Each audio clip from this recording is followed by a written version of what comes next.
이 세상에서 가장 중요한 것이 무엇인가, 가장 필요한 것이 무엇인가. 이전까지는 돈이라고 생각했습니다. 돈이 모든 것을 지배한다. 그래서 흔히 자본주의죠. 돈 있는 사람이 모든 것을 가지고 있습니다. 그래서 가장 필요한 것이 돈이라고 생각했고, 돈이 우선시되는 자본주의라고 우리가 많이 생각합니다. 자, 돈으로 모든 것이 가능하고, 돈이 있어야 또 돈을 법니다. 돈이 돈을 버는 것이죠. 하지만 세계의 경제를 생각하는 리더들은 뭐라고 얘기하냐면, 이제는 돈보다 더 중요한 사람이 우선이다. 그러니까 인재를 양육하는 것. 한 사람을 어떻게 세우냐에 따라서 회사나 나라가 바뀌는 것을 보게 됩니다. 우리도 직접 경험하는 것이 있잖아요. 사람을 누굴 뽑느냐, 누굴 세우냐에 따라서 그 다음이 크게 바뀌는 그런 일들을 경험하게 됩니다. 그러니까 인재가 중요하다, 사람이 중요하다. 그러니까 인재주의 시대라고 이렇게 전망했습니다. 기업이 성공하기 위해서는 가장 돈이 중요한 것이 아니라 가장 필요한 곳에 꼭 맞는 사람을 세우는 것, 그 사람을 통해서 기업이 성공할 수 있다고 말하고 있다는 것이죠. 교회도 마찬가지입니다. 교회가 건강하고 또 성장하고 또 부흥하기 위해서는 가장 중요한 것은 바로 사람을 세우는 일입니다. 사람을 세우는 것이 가장 중요한 일임을 오늘 성경 우리가 말씀해 주고 있다는 것이죠. 예수님의 사역은 사람을 세우는 일에 집중하고 있음을 오늘 본문은 말씀해 주고 있습니다. 오늘 마가복음 1장을 보시면 예수님이 처음 공생애, 그러니까 공적인 사역을 시작하시는데 가장 먼저 하신 일이 무엇인가, 그 일들을 기록해 주고 있습니다. 예수님께서 하나님 나라를 전파하시면서 그 십자가 달리시기까지 약 3년 정도 이렇게 공적인 사역을 하십니다. 그 3년 동안 예수님께서 많은 병자를 고치시고 많은 것을 가르치시고 많은 일들을 행하셨습니다. 하지만 가장 집중해서 한 일이 무엇이냐면 사람을 세우는 일, 제자를 부르시고 제자를 양육하시고 제자를 훈련시키는 일에 가장 집중했다고 우리가 볼 수 있다는 것이죠. 우리가 복음서, 즉 마태복음, 마가복음, 누가복음, 요한복음, 이 4복음서가 조금 차이는 있지만 예수님께서 가장 먼저 하신 일이 무엇인가? 사람을 부르셔서 제자를 삼으신 것, 그게 가장 예수님 첫 번째 하신 사역이라고 기록하고 있습니다. 오늘 마가복음에도 보면 예수님께서 요한에게 세례를 받으시고 회개하라, 천국이 가까웠다, 그 복음을 전파하시면서 가장 먼저 하신 일이 무엇인가 하면 제 아들을 부르신 일들이 오늘 본문에 기록되어 있습니다. 자, 오늘 본문을 보시면 이들이 예수님을 처음 만나자마자 갑자기 나를 따라가니까 따른 것처럼 보입니다.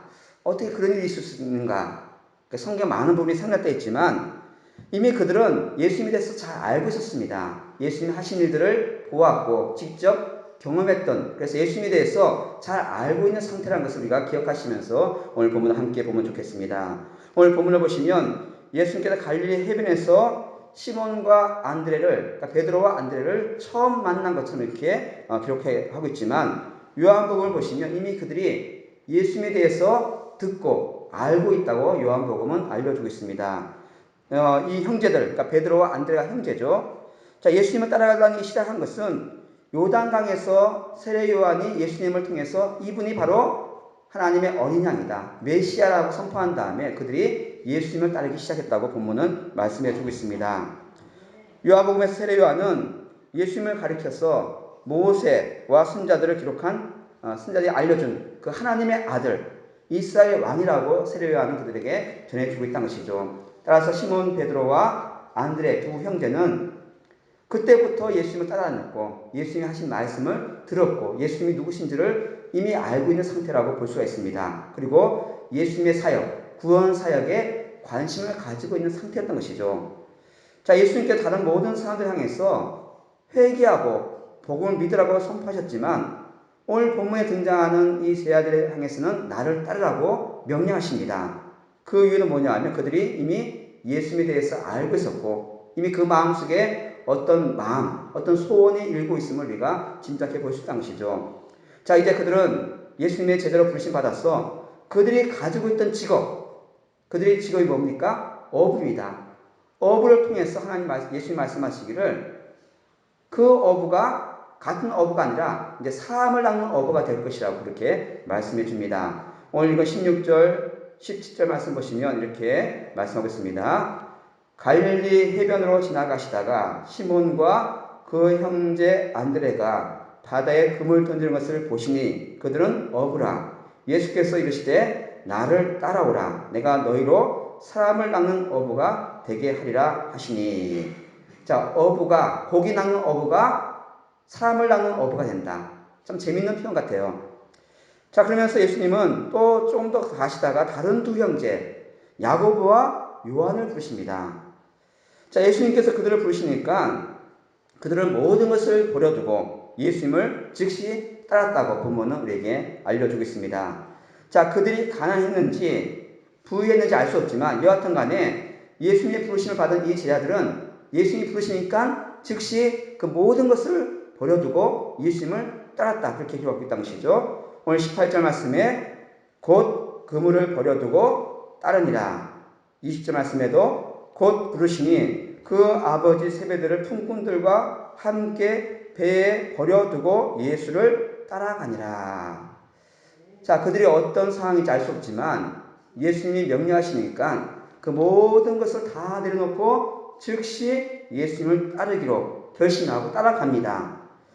자, 놀라운 믿음이고 그의 실천임을 우리가 볼 수 있는데 예수님의 부르심은 나중에 한번 생각해보고 그럴 수가 없다는 것이죠.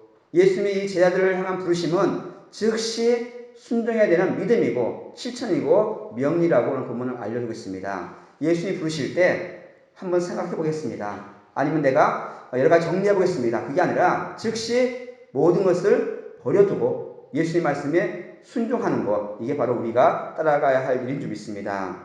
모든 삶의 터전 그것도 즉 바다도 버리고 그물도 버리고 배도 버리고 심지어는 가족도 버리고 나를 따라오라는 주님의 명령에 순종하는 것, 그것이 바로 믿음이고 그것이 바로 순종인 줄 믿습니다. 모든 소유, 모든 인생도 다 버려야 한다고 우리에게 알려줬다는 것이죠. 예수님 말씀하시길 나를 따르려면 자기 모든 것을 버리고 십자가를 지고 나를 따라야 한다. 그렇게 명령을 하고 있습니다. 내가 가지고 있는 가치관, 나의 모든 삶의 기준 다 버리고 오직 주를 위해서 헌신하는 것이 제 아들의 삶이고 우리가 걸어가야 할 길이란 것이죠. 그들은 모든 것을 버렸습니다. 우리도 마찬가지죠. 우리가 주님의 부르심에 순종해서 이 자리에 나와서 함께 주를 따르며 주의 제자로 우리가 함께 살아가고 있습니다. 자, 그들이 예수님의 부르심 받았을 때 그들이 뭘 하고 있었는가? 열심히 기도하고 열심히 전도하고 정말 열심히 내가 하겠습니다. 그렇게 자신의 모습을 보여준 것이 아니라 그들은 그냥 자기들의 일, 자기들의 주어진 일상의 생활에 열심히 그 일을 감당하고 있었습니다. 바다에 금을 던지고 그물을 깁기도 하고 그러니까 자기 일, 자기들의 주어진 일들을 열심히 성실히 하고 있었던 것이죠. 그들은 일상생활에 열심히 하는 중에 부르심 받았습니다. 여기에 제자를 부르신 하나님의 놀라운 은혜가 있다는 것을 우리가 볼 수 있다는 것이죠. 예수님 제자를 부르실 때 뭐 특별한 사람들을 부르는 것이 아니라 하나님은 우리를 하나님의 그 은혜 안에 그냥 있는 그대로 모습으로 우리가 부르심 받는 것을 볼 수가 있습니다. 구약에도 마찬가지입니다.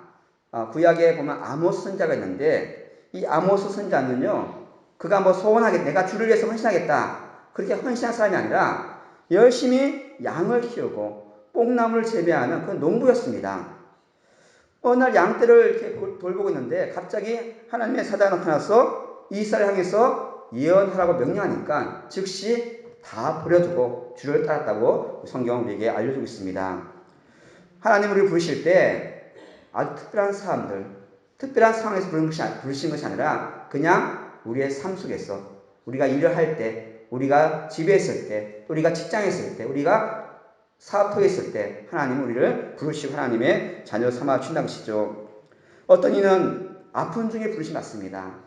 어떤 사람들은 농사하다가 또 여러 가지 일을 하다가 주님이 부르실 때 주님은 항상 우리를 언제든지 불러주시고 있는 그대로 모습 그대로 우리를 사용하여 주신다고 성경은 말씀해 주고 있습니다. 근데 중요한 것은 뭐냐 하면 게으르고 노는 사람들이 아니라 성경에 부르심받은 많은 인물들을 보시면 열심히 자신들의 일을 성실히 감당하고 있을 때 하나님은 그들을 불러주셨습니다. 성실하고 열심히 있는 자들은 자기 일만 열심히 할 뿐만 아니라 교회 일도 열심히 한다는 것이죠. 주의 일도 열심히 할 수밖에 없습니다. 일상생활에서 게으른 사람들은 주의 일도 게으를 수밖에 없다는 것이죠.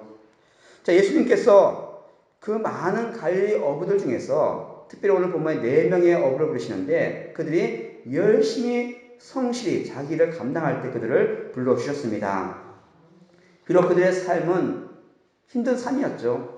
어부의 삶이 결코 평안한 삶은 아니었습니다.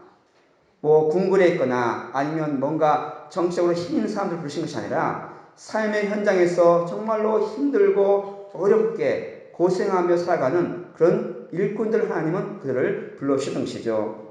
그들은 예수님이 부르심 받자 그 모든 것을 버리고 주를 따랐다고 그러면서 주를 따름을 통해서 놀라운 삶의 변화를 보여주게 되는 것입니다. 자, 하나님 우리를 부르실 때 우리에게 특별한 능력을 주지 않습니다. 하나님은 우리가 가지고 있는 것, 우리가 가지고 있는 지식, 우리가 가지고 있는 경험, 내가 가지고 있는 삶의 형편, 아픔은 아픈 대로, 건강함은 건강한 대로, 또 물질이 많은 대로, 없는 대로 그대로 우리를 부르셔서 그 일에 맞게 우리를 사용해 주는 것이죠. 성경의 많은 인물들을 보시면 하나님 그들에게 특별한 능력을 주신 것이 아니라 그들이 가지고 있는 환경, 그들이 갖고 있는 성격 그런 것을 다 사용하셔서 그대로 하나님의 일꾼으로 세워주셨습니다. 하나님은 지금 우리가 가지고 있는 모든 것 그것을 다 버리고 주께 드릴 때 그걸 통해서 하나님은 놀라운 구원의 일들을 이루어 가시는 줄 믿습니다. 하나님은 어부를 그대로 부으셔서 사람을 낳는 어부로 사용하십니다. 그들은 성직자나 높은 귀족이나 높은 권위 있는 사람들이 아니라 정말 사회적으로 정말 어렵고 힘들고 여러분이 아시잖아요. 이 어업이 얼마나 힘든지 그런 어부들을 부르셔서 하나님의 귀한 일꾼으로 세워주셨던 것이죠. 예수님은 그 사람들을 믿어주시고 그들에게 복음을 맡기시고 놀라운 일들을 맡겨주셨습니다. 고린도전서 1장 26절 27절 말씀 보시면 우리들의 모습을 이렇게 설명하고 있습니다. 형제들아 너희를 부르심을 보라. 육체를 따라 지혜로운 자가 많지 아니하며 능한 자가 많지 아니하며 문벌 좋은 자가 많지 아니하도다. 그러나 하나님께서 세상에 미련한 것들을 택하사 지혜 있는 자들을 부끄럽게 하려 하시고 세상에 약한 것들을 택하사 강한 것들을 부끄럽게 하려 하시며.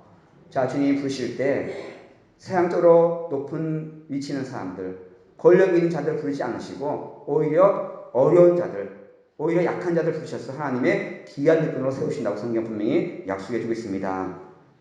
자, 또 오늘 본문을 보시면서 한 가지 놀라운 것은 뭐냐면 이 베드로와 안드레, 또 야고보와 요한의 믿음도 대단하지만 그들의 부모도 대단한 믿음을 가지고 있음을 오늘 성경은 우리에게 말씀해주고 있습니다. 오늘 성경에 다 자세히 기록하고 있지 않지만 자, 이 세베대는 하루아침에 두 아들을 예수님께 빼앗겨 버렸습니다. 자, 두 아들이 열심히 일을 하는 사람이에요. 특히 어업이란 것은 사람이 중요합니다. 최고의 동업자고 또 최고의 일꾼이고 동료였던 아들, 그것도 한 아이가 아니라 두 아이를 한꺼번에 예수님께 빼앗깁니다. 그것도 미래가 불투명한 앞으로 어떻게 될지 모르는 예수님의 제자가 되겠다고 따라간다는 것이죠. 여러분 같으면 허락하시겠습니까? 귀한 두 아들이 잘 하고 있는데 그걸 다 버리고 예수님의 제자가 되겠다, 선교하겠다, 목회자가 되겠다, 참 쉽지 않은 일입니다. 특히 당시 유대인들은 이 가부장적인 제도입니다. 그래서 이 아버지의 권한이 아주 커요. 그래서 아버지가 축복권도 있고 그 장자권이라는 것이 중요합니다. 자, 그래서 이 예수님의 제자가 된다 할 때 부모의 허락 없이 절대로 불가능한 일이었습니다. 이 두 아들이 예수님을 따른다고 했을 때 그냥 무작정 아버지를 버리고 따른 것이 아니라 아버지가 그것을 허락했다는 것이죠. 세베대는 절대 이 두 아들이 가는 길을 막지 않습니다. 그 중요한 일을 하다가 떠납니다. 그런데 이 아버지가 그것을 허락한다는 것이죠. 자, 베드로도 마찬가지입니다. 베드로의 장모가 등장하고 있는데요. 마가복음 1장 30절 31절 말씀 보시면 이렇게 있습니다. 시몬의 장모가 열병으로 누워있는지라 사람들이 곧 그 여자에 대하여 예수께 여짜온데 나아가사 그 손을 잡아 일으키시니 열병이 떠나고 여자가 그들에게 수종드니라. 자, 베드로의 장모가 등장합니다. 자, 사위가 그 모든 걸 버리고 그 어부의 일을 버리고 예수님을 따른다. 여러분, 사위가 그렇게 한다면 허락하시겠습니까? 내 귀한 딸, 내 딸을 지켜야 되는데 가정을 버리고 예수님을 따른다. 쉽게 허락할 수 없으리라 생각됩니다. 그런데 오늘 말씀 보면 시몬의 장모, 베드로의 장모가 오히려 예수님을 따르고 섬기겠다는 것이죠. 그냥 단순히 예수님의 제자가 되어서 열심히 섬기는 것으로 끝나는 일이 아닙니다. 미래를 알 수 없습니다. 이들이 어떻게 될지 알 수 없다는 것이죠. 이들 제자들이 단순히 고기 몇 마리 잡다가 그물을 버려두고 예수님을 따랐다고 생각해서는 절대 안 됩니다. 당시에 이 어업이라는 것은요, 지금도 그렇죠. 이 어업이 엄청난 부유한 가치가 있습니다. 특히 이들은요, 자신들의 배를 가지고 있습니다. 지금도 그렇지만 자기의 배를 갖고 있다. 엄청난 부를 가지고 있고 앞으로 사업이 창창한 그런 사람들이었던 것이죠. 자, 누가복음 5장 3절 말씀 이렇게 기록하고 있습니다. 예수께서 한 배에 오르시니 그 배는 시몬의 배라. 육지에서 조금 떼기를 청하시고 앉으사 배에서 무리를 가르치시더니. 자, 이 베드로, 안드레, 야고보, 요한 이 어부들은 그냥 어부가 아니라 자기 배를 가지고 큰 사업을 하고 있는 귀한 사람들이었습니다. 예수님이 주로 살아가는 이 갈릴리 지역은 어업이 발달하는 지역이었는데 예수님 당시의 주식이 뭡니까? 예수님 당시의 주식. 예수님께서 사람들에게 오병이어의 기적을 행하시죠. 떡과 생선이 주식입니다. 하지만 당시 생선을 보관하기 어렵기 때문에 싱싱한 생선은 비싼 편이었고 또 여러 가지 어려운 여건 때문에 이 보관하는 것이 쉽지 않았습니다. 그래서 여러 가지 소금에 절이고 또 말리고 이렇게 했겠죠. 여하튼 간에 그런 과정이 복잡하기 때문에 상당히 비싼 것이 바로 생선이었습니다. 그렇다면 이 신약시대 갈릴리 호수의 어부들은 이 비싼 상품, 그러니까 생선을 취급하는 일이기 때문에 상당히 가치 있는 일이었던 것이죠. 시몬 베드로는 전문적인 어부로서 동생 안드레는 물론이고 이 이웃 형제인 야고보와 요한 함께 동업해서 함께 일을 하고 있는 큰 사업체였습니다. 고기를 잡았던 선주 겸 어부였던 것이죠. 특히 야고보와 요한의 집에 보시면 그냥 야고보, 요한과 세베대가 일한 것이 아니라 함께 일을 도와주는 품꾼들도 있었습니다. 그러니까 돈을 주고 사는 일용직이 있었던 것이죠. 그러니까 많은 큰 사업이었습니다. 자, 이처럼 제자들은 경제적으로 어떻게 보면 부유한 그런 가문의 자녀들이라는 것을 볼 수 있다는 것이죠. 근데 이것들을 다 버리고 예수님의 제자가 된다. 참 쉽지 않은 일이었습니다. 누가 봐도 반대할 일입니다. 야고보와 요한의 아버지 세베대가 어떤 인물인지는 성경에 기록되지 않지만 두 아들이 대를 이어서 고기를 잡는 어부 집안 양식이죠. 미래가 보장되고 또 자신의 뒤를 이어서 계속 어업을 해야 될 이 두 아들이 갑자기 그걸 다 버리고 떠난다. 참 쉽지 않은 일입니다. 오늘날도 얘기한다면 대기업에 취직해가지고요. 잘 성공하고 있습니다. 잘 되고 있어요. 앞으로 미래가 창창합니다. 그렇게 잘 다니던 두 아들이 갑자기 회사를 그만두고 내가 목회자가 되겠다. 내가 저기 아프리카 선교를 하겠다. 자, 여러분의 부모의 마음이 어떻게 하겠습니까? 반대로 예수님의 제자들이 가난하다. 정말 돈도 없고 어려운 정말 가난한 사람이었다. 그럼 더 문제가 됩니다. 예수님의 부르심 받은 제자들이 가난하다고 본다면 정말 하루하루 먹고 살아야 되는 사람들인데 정말 어렵게 돈을 벌어서 하루하루 가정을 먹이고 살려야 될 이 두 아들이 그 모든 것을 버리고 떠난다. 정말로 힘들다는 것이죠. 당장 먹고 살 것을 걱정해야 되는 가정이 있습니다. 부모가 있습니다. 쉽지 않은 결정한 것이죠. 특히 베드로는 아내가 있었습니다. 아니 그런 경우는 없겠지만 만약 여러분의 귀한 딸, 하나밖에 없는 딸이 가정을 어렵게 살아가고 있습니다. 그런데 갑자기 사위가 다 내팽개치고 내가 주의를 하겠습니다. 선교사를 하겠습니다. 그 어머니의 마음이 결코 쉽지 않으리라 생각됩니다. 좋은 직장, 좋은 일 다 버리고 아니면 뭐 그렇게 목회자나 선교사가 아니라 할지라도 내가 주일날 쉬고 내가 주일을 하기 위해서 좋은 직장 버리고 좀 안 좋은 직장으로 옮겨가지고 내가 더 열심히 주를 섬기겠습니다. 그렇게 이직을 한다. 그것도 허락하지 않으려 생각됩니다. 참 이것이 쉽지 않으리란 것이죠. 예수님의 제자가 된다는 것은 주님을 따른다는 것은 결코 아니요 이렇게 간단한 문제가 아닙니다. 나 혼자 산다면 나 혼자 섬긴다면 아무 문제 없지만 나와 함께 살고 있는 부모가 있고 가정이 있다면 결코 주의 일을 한다는 것이 결코 쉽지 않다는 것이죠. 우리 교회 성도들 중에 가족 중에 이 목회를 하신 분이 꽤 있더라고요. 목회자 혼자 목회하는 것이 아니라 목회자 있는 가정이 있으면 그 가족들이 더 열심히 일을 해야 됩니다. 더 열심히 봉사해야 되고요. 더 열심히 섬겨야 되고요. 목회자 못지않게 목회자 가정도 참 힘들고 어렵다는 것을 우리가 너무나 잘 알고 있습니다. 가족의 희생 없이는, 가족의 헌신 없이는 우리가 주의 일을 갈 수가 없다는 것이죠. 예수님의 제자가 되어서 주님을 따른다는 것은 나 혼자만의 문제가 절대 아닙니다. 나와 관련된 가족들이 있고 부모가 있고 형제가 있고 아내가 있고 남편이 있고 우리 자녀가 있다는 것을 기억하시면서 우리가 주님을 따른다 할 때 이 모든 것을 함께 짊어지고 가야 할 믿음과 결단이 필요한 것을 여러분 기억하시기 바랍니다. 진짜 신앙인은 나 혼자 열심히 있고 가정 내팽개치고 주님이 가족을 버리라 했으니까 나 버리고 나 혼자 살겠다. 주님은 그렇게 말씀하지 않습니다. 오늘 베드로와 안드레, 야고보, 요한의 갈려를 보시면 그 네 사람만 주님의 제자가 된 것이 아니라 온 가정이 함께 주를 섬기고 주를 위해서 헌신한 모습을 우리가 볼 수 있다는 것이죠. 예수님의 제자로 살기 위해서는 가족의 협력이 필요하고 가족의 헌신이 필요하고 가족의 희생이 필요하다는 것을 기억하시면서 나 혼자가 아니라 함께 주를 섬기며 함께 주께 나가는 여러분 되길 원합니다. 말씀 읽겠습니다.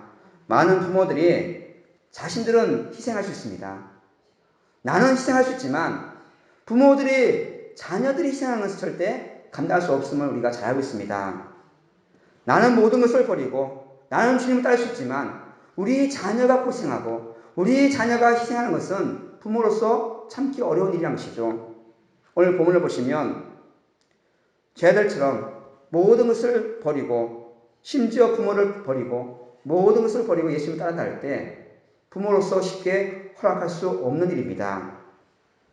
베드로와 안드레, 야고보와 요한 그리고 다른 제자들 그 수많은 사도들 수많은 신앙의 인물들은 그냥 된 것이 아니라 그의 가정이 있었고 함께 헌신하고 함께 기도하고 함께 협력했기 때문에 그들이 있었던 것을 다시 한번 여러분 기억하시는 여러분 되기 원합니다.